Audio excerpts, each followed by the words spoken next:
여러분도 잘 아시고 저희 교회가 후원하는 미주 크리스찬 신문사는 그 사훈이 있습니다. 모토가 있습니다. 바른 신학, 바른 교회, 바른 생활, 바른 선교입니다. 저는 오래전에 그 짤막한 글귀를 접하고 나서 그 순서가 맞다 생각하며 머릿속에 박히게 되었습니다. 이것은 현재 합신교단에서 사용하고 있는 모토와도 똑같은 것입니다. 인생이 타락했을 때 사람은 윤리적으로만, 영적으로만 타락한 것이 아니라 우리의 사고 능력 또한 타락되었던 것을 기억해야 합니다.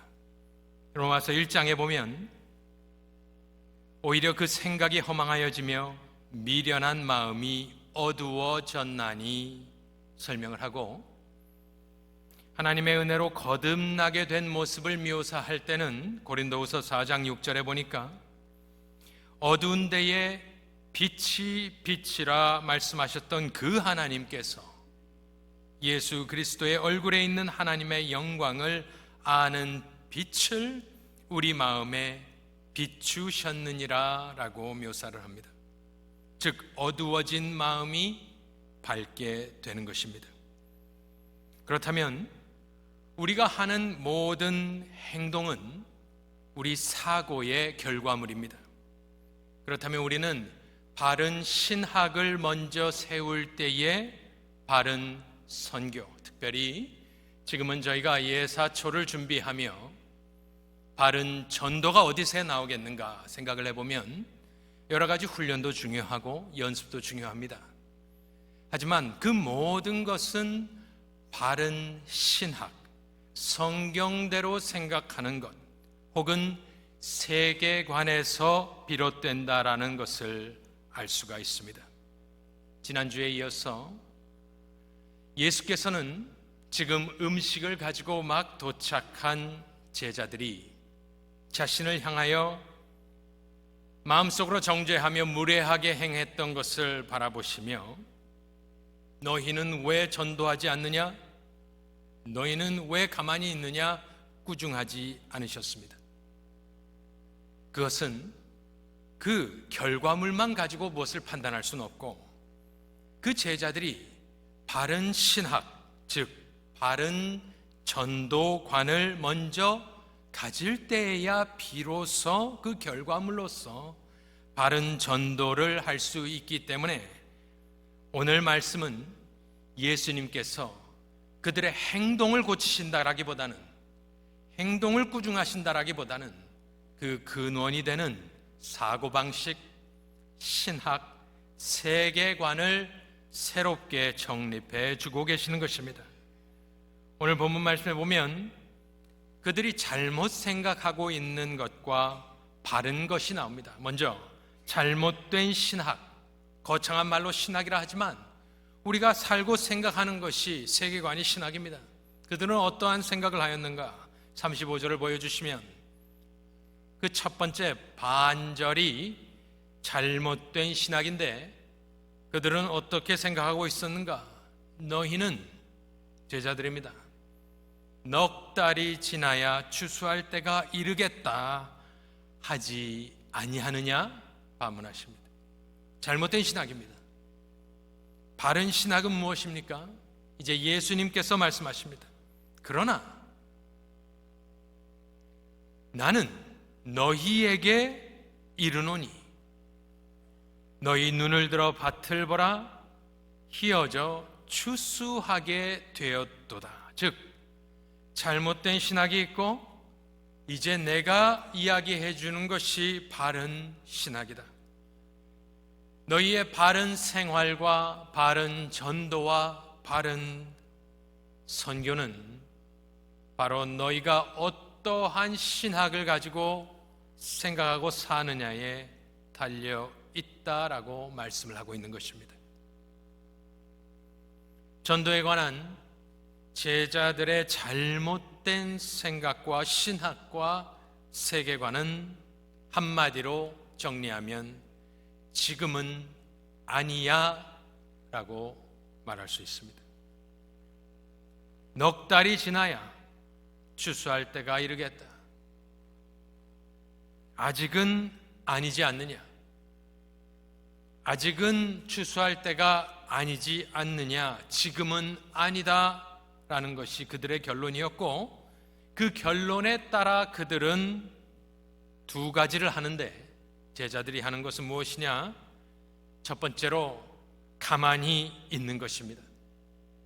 두 번째로는 지난번에 본 대로 마음속으로 비판합니다. 즉, 이 잘못된 전도관을 갖고 있었던 제자들이 하는 행위는 침묵과 비판입니다.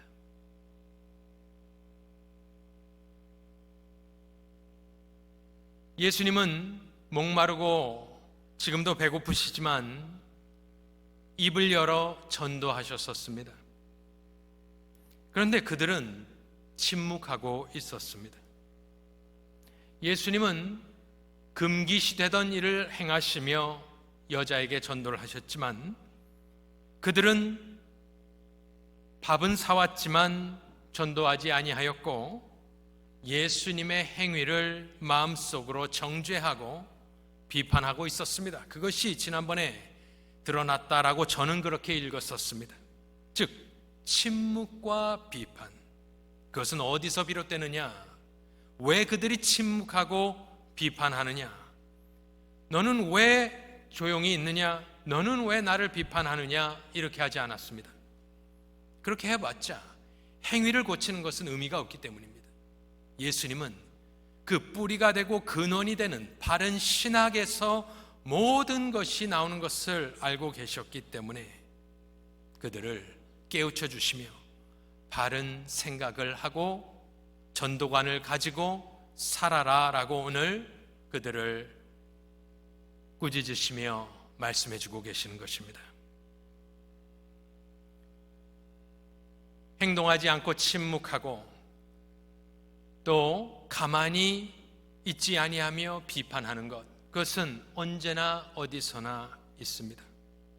꼭 신학적인 문제로만 그렇게 하는 것은 아닙니다. 때로는 시기와 질투 때문에도 그렇게 합니다. 저는 처음에 예수를 믿었을 때 선교단체를 통해 예수를 믿었습니다. 이제와 생각해보면 그 선교사님은 너무나 큰 희생을 치르고 그 사역을 감당하셨던 것을 깨달을 수가 있었습니다. 당시에는 어렸기 때문에 그냥 그랬나 보다 했지만, 이제와 생각해보면 그분은 보석상을 하는 평신도였습니다. 교회에서 섬기던 분이 러시아 선교사로 가자 청년을 맡을 사람이 없어서 얼떨결에 청년을 맡게 되었습니다. 휴스턴엔 갈 곳이 없었기 때문에 자기 집 거라지 2층에 방을 열어주고 언제든지 와서 기타 치고 찬양하고 간식을 먹으라고 그 방을 공개하였습니다. 그렇게 조그맣게 시작된 모임 속에서 사람들이 은혜를 받고 변화를 받기 시작하였습니다. 그의 간증에 따르면 그 사역을 시작하고 나서 10년이 넘어가고 거의 15년이 다 돼가는 동안에 화요 모임과 토요 모임이 있었기 때문에 자기는 한 번도 휴가를 간 적이 없었다 이야기를 하였습니다. 두 어린 자녀가 있었습니다. 그들은 아버지가 그렇게 사역을 하셨기 때문에 디즈니랜드도 가본 적이 없습니다. Tuesday, Saturday 항상 모임이 있었습니다. 헌금 걷지 않았습니다.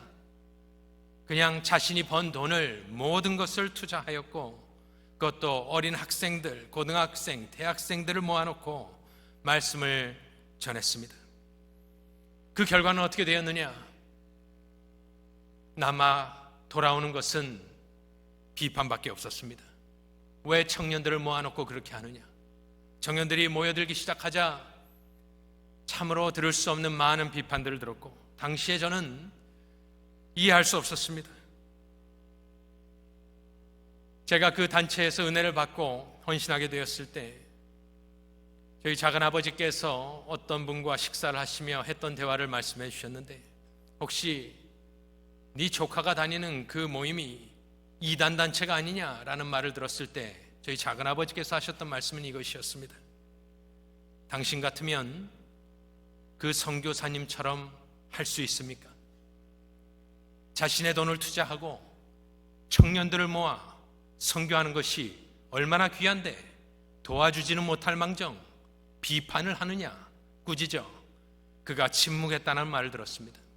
인간적인 눈으로 보면 그 선교사님은 그 어떤 영화도 영광도 누리지 못했고 비판을 받았으며 60대 초반에 당뇨 합병증으로 하나님 품에 안기셨습니다. 너무나 귀한 일을 하셨지만 그에게 돌아온 것 찬사 그런 것 없었습니다. 모든 것은 비판뿐이었습니다. 특별히 휴스턴 지역의 많은 목회자들이 그를 비난했던 것을 저는 기억합니다.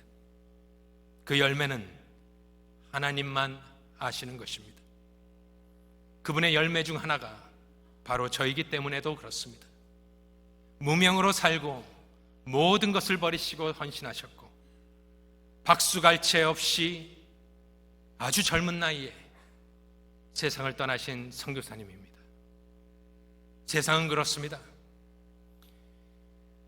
어디가 잘 된다, 부흥한다, 전도한다, 분명히 비판도 따라올 것을 우리는 생각해야 됩니다.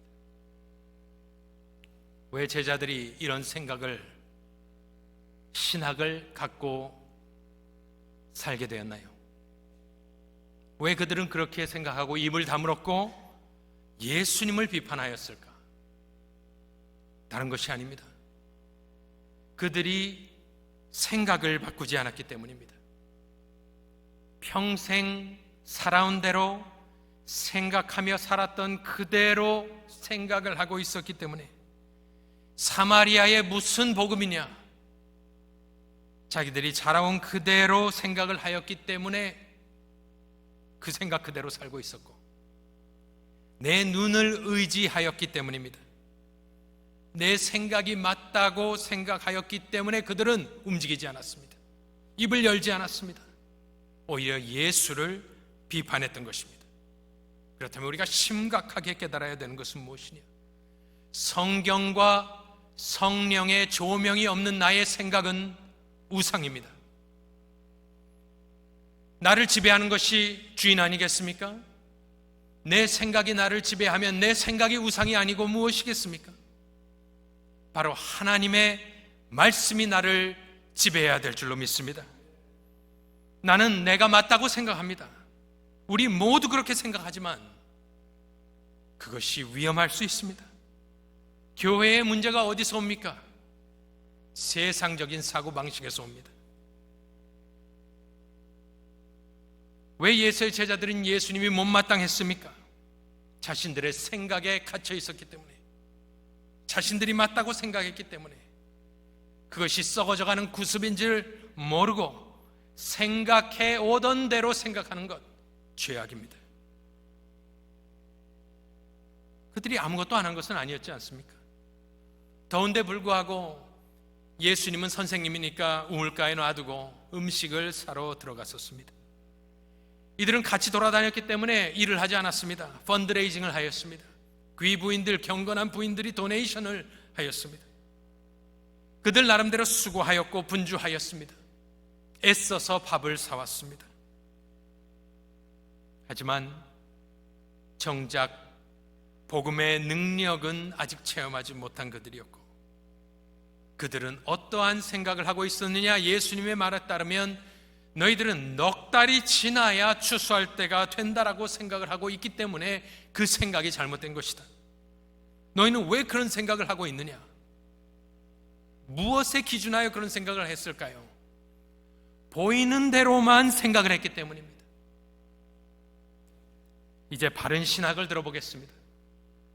그 잘못된 신학을 빼고 이제 내가 너희에게 말하는 신학을 머릿속에 장착하고 탑재하고 생각하고 살아라. 그럴 때에야 비로소 너희도 바른 전도를 하게 될 것이다.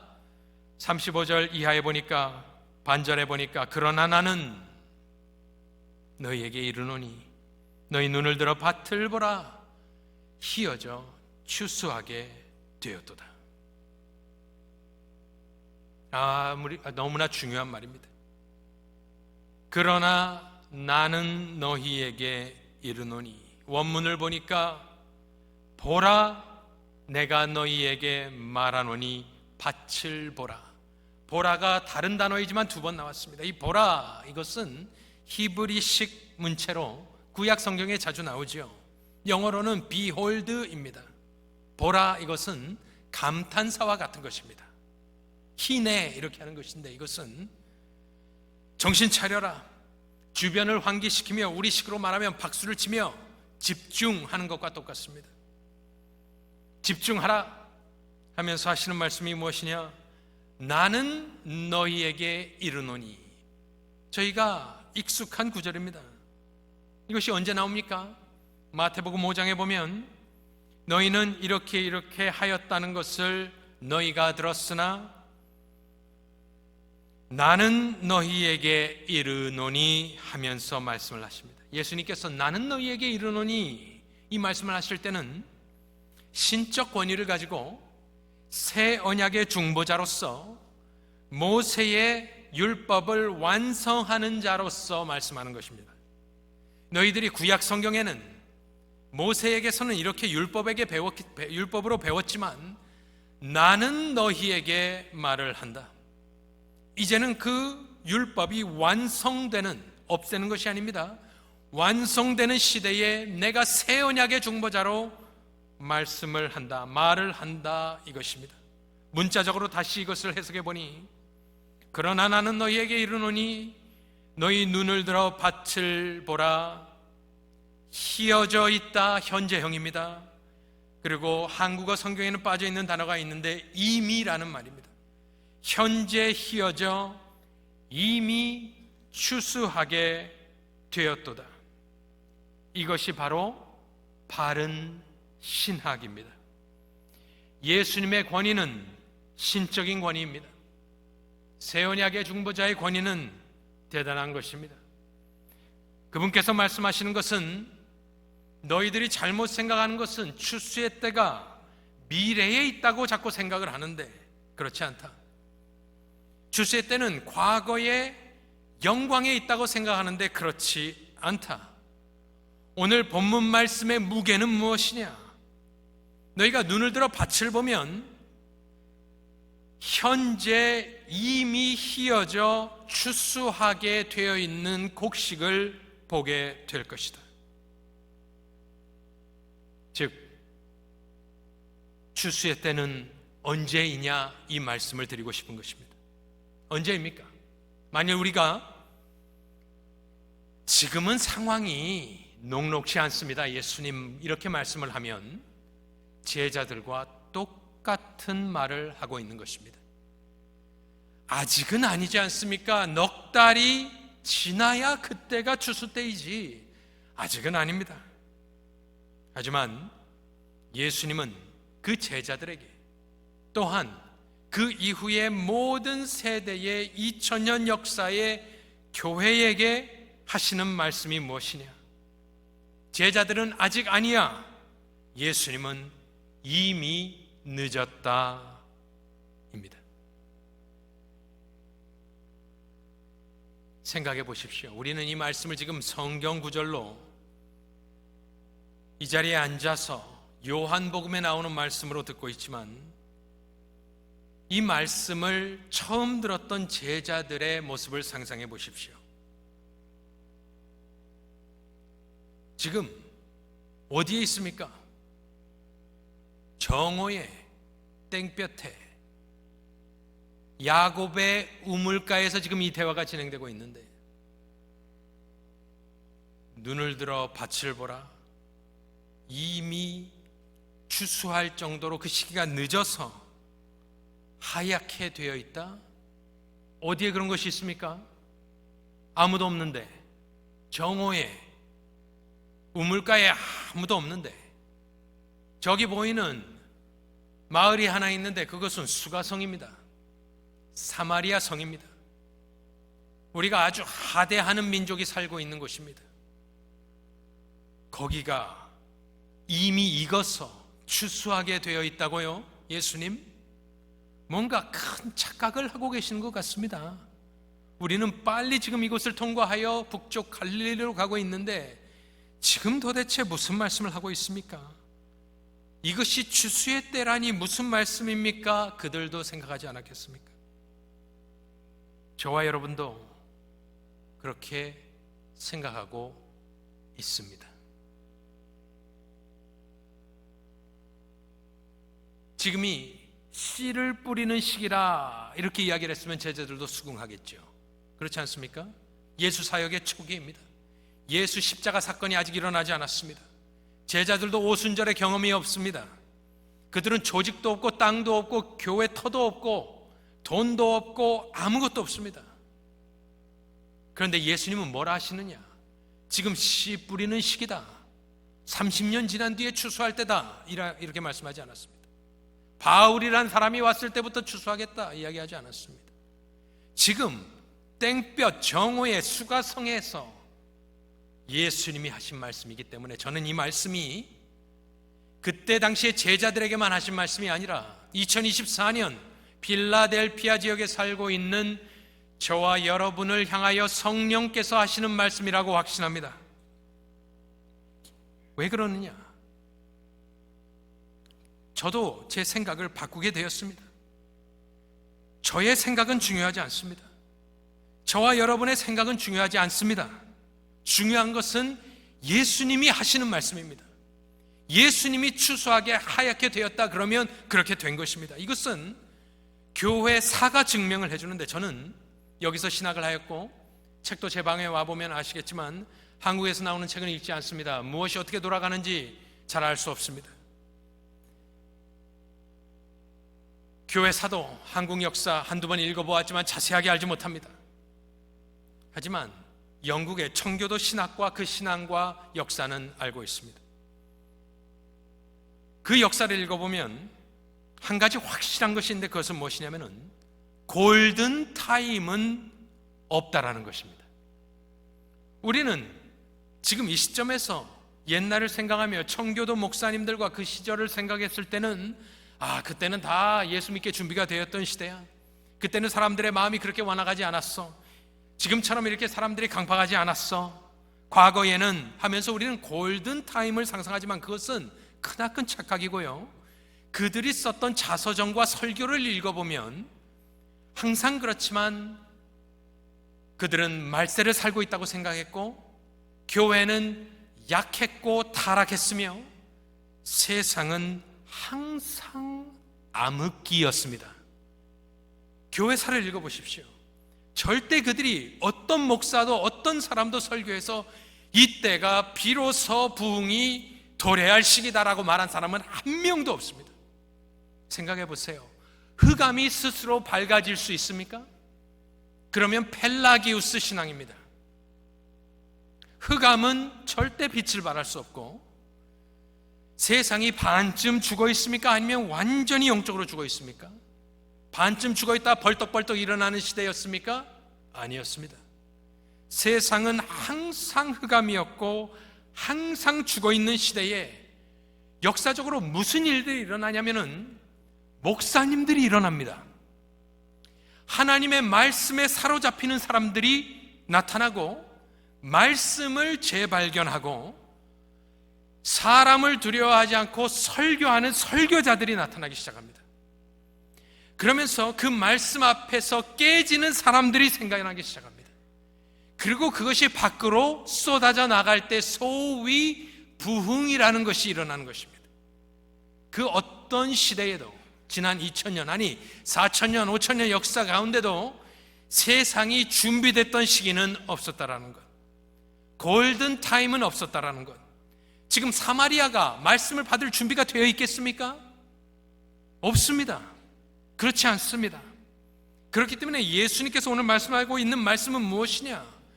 이것은 영적인 기준으로 하나님의 시간이고 골든타임은 없지만 순종의 타임만이 있는 것입니다. 이 말씀에 순종하는 타임이 골든타임이 시작되는 시기이고 하나님께서 역사하시는 시기가 되는 것입니다. 막연하게 제자들처럼 저와 여러분이 넉 달을 기다려야 추수할 때가 올 것이다, 틀린 말입니다. 그런데 우리는 그렇게 익스큐즈 하지 않습니까? 이민도 끊어졌고 앞으로 다시 이민문이 열려서 70년대, 80년대처럼 이민이 시작되겠습니까? 아닙니다. 그러한 시기를 기다릴 수 없습니다. 무슨 반도체 공장이 여기 딱 들어서면 좋겠지만 그것도 요원하고, 오직 우리는 내 생각을 버리고 예수님이 그렇다 하시는 그 말씀을 믿고 순종할 때에 상 주시는 하나님의 추수의 시간만이 있음을 믿으시기를 바랍니다. 이것이 영적 싸움입니다. 이것이 믿어지지 않기 때문에 이 말씀 앞에 서서 우리는 하나님, 나도 이 말씀을 그대로 믿게 도와주시옵소서. 내 생각은 자꾸 보는 대로 판단을 하게 됩니다. 이민이 없는 모습을 보고 판단하게 되고, 커지지 않는 필라델피아 지역을 보며 판단하게 되고, 이미 골든타임은 다 지났고 이제는 그런 타임은 오지 않을 것이다, 이미 내 마음 가운데 판단하지만, 누가 그렇게 판단할 수 있는 근거와 기준이 어디 있겠습니까? 저와 여러분이 이 제자들처럼 그렇게 생각했을 때, 잘못된 생각을 하고 있을 때 절대로 바른 선교와 바른 전도가 될 수 없습니다. 예수님의 명령이 무엇입니까? 오늘 보니까 너희 눈을 들어, 첫 번째 명령입니다. 너희 눈을 들어라. 왜 그렇습니까? 우리는 딱 내가 아는 것, 내 생각, 내가 하는 대로만 생각하고 살기 때문에 잠깐 멈추고 눈을 들어라. 눈을 들어라. 내 생각대로만 바라보지 말아라.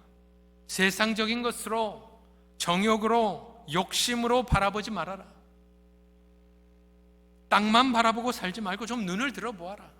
교회에게 말씀하고 계시는 것입니다. 좀 눈을 들어보아라. 저와 여러분도 분주하지만 이 말씀을 들어야 합니다. 저도 설교를 준비하지만 잠깐 멈추고 정말 영적인 눈을 들어 바라봐야 합니다. 무엇을 바라보라고 하십니까? 눈을 들어 밭이라는 정확하게 예수님이 짚어주셨습니다. 밭을 보아라 명령입니다. 눈을 들어라. 그리고 밭을 보아라. 밭은 세상 아닐까요? 추수할 곡식이 있는 곳, 물론 교회에도 그럴 분들이 좀 있지만 대체적으로 저 밭은 세상입니다. 여러분은 세상을 볼 때 어떤 생각이 드십니까? 세속적인 사람은 세상을 보면 부러운 생각이 듭니다. 저 때가 좋았는데. 또 세상의 화려한 모습에 기가 죽습니다. 세상적으로 판단하니까. 그들의 부와 영광에 기가 죽습니다. 세상적인 사람은 세상을 볼 때 그렇게 보게 되어 있습니다. 또 보수 신학과 보수 신앙을 견지하는 분들도 이 말씀을 잘 들어야 됩니다. 왜냐하면 우리는 성화되어 가는 과정 가운데 있기 때문에 우리의 삶은 거룩한 것을 보고 듣고 노래하며 즐기며 그 안에서 생활하고 있기 때문에 때로는 우리는 밭을 보기 싫어합니다. 밭은 더러우니까요. 세속이니까요. 예수님께서 밭을 바라봐라 했을 때 세상을 사모하라고 이 말씀을 하셨겠습니까? 세상으로 돌아가라고 이 말씀을 하셨겠습니까? 아니죠. 세상을 적으로만 보지 말고 긍휼의 대상, 전도의 대상으로 밭을 바라보라고, 특별히 보수 신앙으로 살고 있는 우리도 깨어서 예수의 심장으로 세상을 바라봐야 될 줄로 믿습니다. 항상 그들이 적은 아닙니다. 물론 복음에 대한 적이지요. 하지만 저와 여러분도 그 속에 살았었을 때가 있었고, 그래서 우리는 항상 원수로, 마귀로만 생각할 것이 아니라 저들도 긍휼의 대상이고 전도의 대상이다. 눈을 들어서 좀 밭을 보아라. 특별히 우리가 교회 안에서만 살지 않습니까? 우리의 모든 친구들이 교회 안에 있고 월요일부터 주일까지 교회 생각하고 교회 나와서 연습하고 하지만 때로는 세상을 바라보라. 밭을 바라보라. 저도 보수 신학을 했지만 거기에는 자칫 잘못하면 어떤 것이 흐르냐면 우리만의 잔치가 벌어집니다. 정죄가 넘쳐납니다. 세상을 정죄하지 않습니다. 서로 정죄하더라고요. 논쟁만 남아 있습니다. 분리만 남아 있습니다. 분노로 가득 차 있는 모습, 그것은 성경적인 모습이 아닙니다. 비판만 있고 변증학은 있지만 실제 전도는 없는 것, 다른 교파와 싸우지만 정작 불신자와는 대화하지 않는 것이 저에게 비춰졌던 모습이었습니다. 우리도 혹시 그렇게 되지는 않았을지 점검해보자는 말씀입니다. 신앙생활을 오래 할수록 그렇게 되게 되어 있거든요. 예수님의 말씀은 희어져 현재형으로 이미 추수하게 되었도다. 저는 고등학교 시절을 한국에서 좀 보냈을 때에 마지막 김포 평야가 보이는 곳에서 고등학교를 보냈습니다. 지금은 그곳이 마곡지구가 되어서 어마어마하게 커진 신도시가 되어 있지만 당시에는, 그래도 제가 학교를 다닐 때는 창밖을 바라보면 평화로운 김포 평야 논밭이 보였습니다. 그러한 추수할 곡식을 바라볼 때 우리 마음에 드는 것은 평안입니다. 예수님께서는 전도를 설명하시면서 야, 밖에 이빨 빠진 호랑이들이 많이 있는데 잡아오너라 그러지 않았습니다. 도간에 든 생쥐가 많이 있으니까 생쥐를 잡아오너라 하지 않았습니다. 밖을 좀 봐라, 밭을 보아라. 추수할 곡식을 볼 때 우리의 마음은 얼마나 평온하고 기쁨과 감사와 감격이 넘쳐납니까? 벼들이 고개를 숙이고 바람결에 그것이 움직일 때에 우리 마음은 평안하지 않습니까? 그것이 바로 세상을 바라보는 우리의 눈이 되어야 되는 것입니다. 그것을 바라보고 아이고 무섭다, 우리가 곡식을 보고 무섭다 하지 않습니다. 제가 이 말씀을 생각하면서 도대체 무슨 곡식인지는 나오지 않습니다. 그런데 생각을 해보았습니다. 우리가 알아듣기 쉽게 어떻게 생각할 수 있을까? 한 20년 전에 제가 로열스포드에 살 때 그 앞에 단지에 세탁소를 하시는 한인 부부가 살고 계셨습니다. 벌써 20년이 좀 넘은 시간 전인데 그분들이 그때 말씀하셨습니다. 포코노, 어느 비밀스러운 곳에 가면 고사리들이 그렇게 많다. 그런데 그것은 아무에게도 알려줄 수가 없다. 이런 말씀을 하는 걸 제가 들어봤습니다. 그래서 포코노 어디까지 가서 고사리를 따오겠는가, 그냥 마트에 가면 되지 생각을 했었는데, 우리 한국 사람이 물론 여기 아시는 분도 있을 수 있고 이미 다 따가서 사라졌을 가능성이 굉장히 많습니다만은 그렇지 않습니까? 우리가 전도를 할 때 세상을 바라볼 때 너무나 무섭게 생각을 하는 것이 많이 있습니다. 그런데 예수님의 말씀은 설익은 곡식도 아니고 다 익어져 있고 이미 추수 시기가 지나갔고, 마치 우리 한국 사람이 고사리밭, 어디 포코노에 그런 것이 있으면은 망태를 둘러매고 가서 몇 포대를 뜯어오지 않겠습니까? 생각하고 뜯겠습니까? 밤새서 뜯겠지요. 하지만 우리가 전도도 그런 것이 아닌가? 우리는 너무 우리 속에 갇혀 있구나, 내 생각에 갇혀 있구나, 내 결론 속에 갇혀 있구나. 예수님이 시몬을 처음 만났을 때 이런 일이 있었습니다. 시몬에게 이르시되 깊은 데로 가서 그물을 내려 고기를 잡으라. 목수가 어부에게 충고하였습니다. 그런데 시몬은 어떻게 대답하였느냐? 시몬이 대답하여 이르되 선생님, 우리들이 밤이 새도록 수고하였으되 잡은 것이 없지만은 말씀에 의지하여 내가 그물을 내리리이다. 우리도 마찬가지입니다.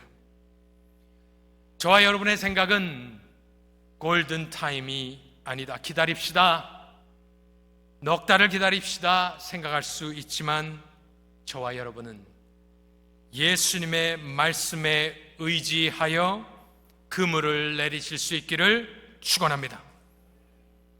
한 가지 확실한 것은 필라델피아는 그 어느 시대에도 골든 타임은 없었다라는 것입니다.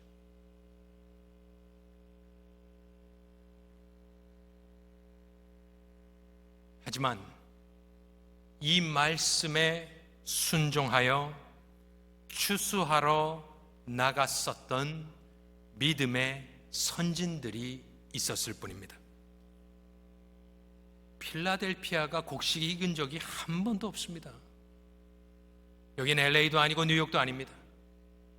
이 척박한 땅에서 이민 오셔서 하나님 말씀에 의지하여 낫을 들고 세상을 두려워하지 않고 가서 베어 추수하여 이 교회가 세워진 줄로 믿습니다. 변한 것은 없습니다. 세상도 변하지 않았고 필라델피아도 변하지 않았지만 복음의 능력 또한 변하지 않았습니다. 하나님의 때는 언제이냐? 바로 지금이 은혜 받을 때요. 보라, 지금이 구원의 날이로다. 내 생각을 의지하지 아니하며 예수님의 말씀을 믿고 순종하여 추수하러 나가시는 저와 여러분들 되시기를 간절히 소원합니다.